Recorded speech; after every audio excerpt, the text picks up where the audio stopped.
युक्तेश्वर जी, China के बारे में आप बहुत अच्छे से जानते हैं, लेकिन ये दो स्टेटमेंट्स अभी चाइना के अंदर क्या सुगबुगाहट होगी, क्योंकि उनका प्रोपेगेंडा चैनल ग्लोबल टाइम्स वो कुछ ना कुछ स्टेटमेंट देगा, लेकिन अंदर उनके थिंक टैंक क्या सोच रहे होंगे।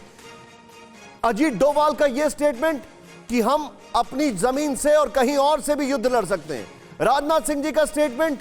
कि देखिए समझिए इसको कि एक इन जमीन नहीं देंगे, और वो भी विजयदशमी के दिन। यह स्टेटमेंट चाइना के अंदर क्या चल रहा होगा इस सब के बाद?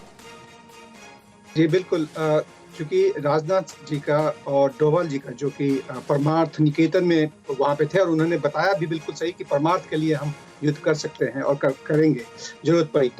तो चाइना में अभी आप देखिए कि ठीक 58 साल पहले 1962 का इसी समय में 20 अक्टूबर से वहां पे लड़ाई हुई थी, और उससे पहले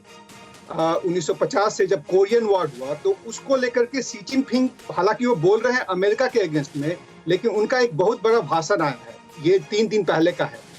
और इस भाषण को हमें बहुत गंभीरता से लेनी चाहिए, क्योंकि उन्होंने बिल्कुल बता दिया है, उसने भी बताया है कि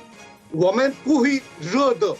इसका मतलब ये है कि अगर हम पर अगर कोई अटैक करे या करेगा तो हम भी उनको छोड़ेंगे नहीं, और ये एक उनका बहुत बड़ा स्टेटमेंट है। हालांकि बात ये भी है कि चाइना के पास, गवर्नमेंट के पास में बहुत ज्यादा पैसा बच नहीं रह गया है, क्योंकि जो वहाँ की प्राइवेट कंपनियां जो हैं क्वांगचोंग में और शेंचन में, काफी लोग तो वो वहां से छोड़ के भाग रहे हैं, क्योंकि गवर्नमेंट का क्या होता है कि अगर चीन में उनके पास पैसा नहीं होता है तो किसी भी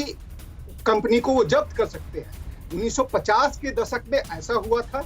और मुझे तो लगता है कि कहीं फिर से ऐसा ना हो जाए, और इसीलिए क्योंकि चीन जो है, चाहे उनका 23 अक्टूबर का सुबह का जो भाषण हो शी जिनपिंग का, या फिर उनके जो कुछ और लीडर्स हैं उनके भाषण हो, तो वो भी अब बहुत कड़ा रुख अपनाए